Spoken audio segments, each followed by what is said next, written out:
रवि लामिछानेको मुद्दा अहिले सर्वोच्चसम्म पुगेको छ। तर यति बेला रवि लामिछाने थुनामा छन्, उनका समर्थकहरू चुपचाप छन्, रासोपा पनि बोलिरहेको छैन। यसअघि निकै लाइमलाइटमा रहने रवि लामिछानेको विरुद्धमा अहिले अन्य राजनैतिक दल पनि बोलिरहेका छैनन्। मिडिया झन् यो विषयमा मौन जस्तै देखिन्छन्। यसको पछाडिको कारण के हो त? आउनुस् यी कारणहरू एक एक गरेर खोज्ने प्रयास गरौं। रवि लामिछानेमाथि सहकारी ठगी, संगठित अपराध र सम्पत्ति शुद्धिकरणको अभियोगमा कास्की, काठमाडौँ, रूपन्देही लगायतका जिल्लामा मुद्दा चलिरहेको छ।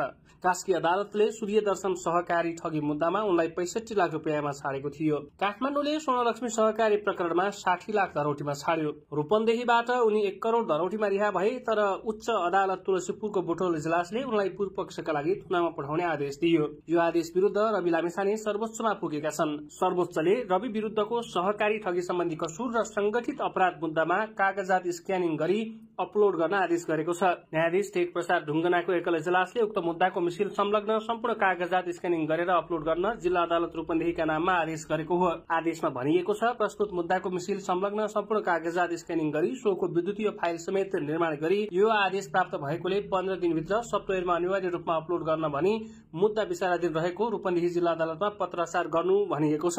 रविको सांसद पद निलम्बनमा छ र रासोपाको कार्यवाहक सभापतिमा डीपी अर्याल छन्। मुद्दा दर्ता हुनु अगाडिबाट निकै लाइमलाइटमा रहेका रवि थुनामा गएको केही समयपछि एकाएक हराए जस्तै भएका छन्। अहिले उनका समर्थक, उनको पार्टी, अन्य राजनीतिक दल र मिडियाको मौनता रहस्यमय देखिएको छ। के कारण यस्तो भएको होला त? बुझ्ने प्रयास गरौं। रवि लामिछाने समर्थकहरू जो पहिले उनको पक्राउ विरुद्ध सड़कमा उत्रिन्थे, अहिले मौन छन्। सामाजिक सञ्जालमा पहिलेको जस्तो तीव्र समर्थन देखिँदैन।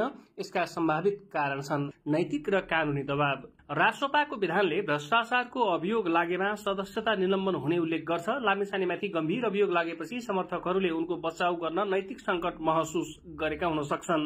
अनिश्चितता। सर्वोच्च अदालतको पूर्ण आदेश आउन बाँकी छ। समर्थकहरूले अदालतको फैसला कुरेर मौन बसेको हुन सक्छन्। निराशा।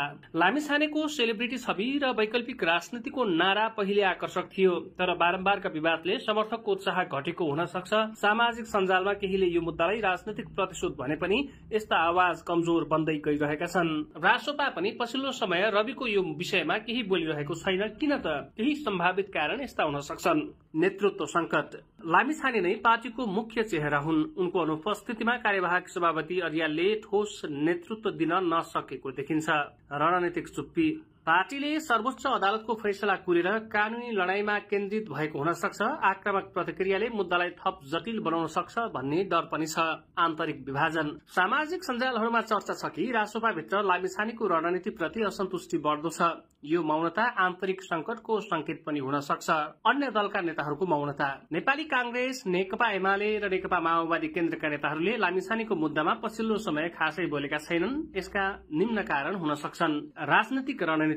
कांग्रेस महामन्त्री गगन थापाले पहिले लामिछानेमाथि प्रमाण भएको दावी गरे, तर अहिले दलहरू गठबन्धन र गभर्नर नियुक्तिको रसाकसीमा व्यस्त छन्। लामिछानेको मुद्दालाई उछाल्दा आफ्नै कमजोरी उजागर हुने डर उनीहरूमा छ। प्रभाव घटेको। रासोपाको संसदीय शक्ति कमजोर भएकाले अन्य दलहरूले लामिछानेलाई अब कम खतरा ठानेका हुन सक्छन्। कानूनी प्रक्रियामा सम्मान। सर्वोच्च अदालतमा विचाराधीन मुद्दामा बोल्दा न्यायालयप्रति अनावश्यक दबाव पर्न सक्छ, जसले दलहरूलाई सतर्क गराइरहेको छ। यता उनका समर्थक, पार्टी र अन्य राजनैतिक दल मात्रै होइन, अहिले मिडिया पनि रविको मुद्दाबारे पहिलो जस्तो तीव्र कभरेजमा छैनन्। यसका केही कारण यस्ता हुन सक्छन्। समाचारको प्राथमिकता।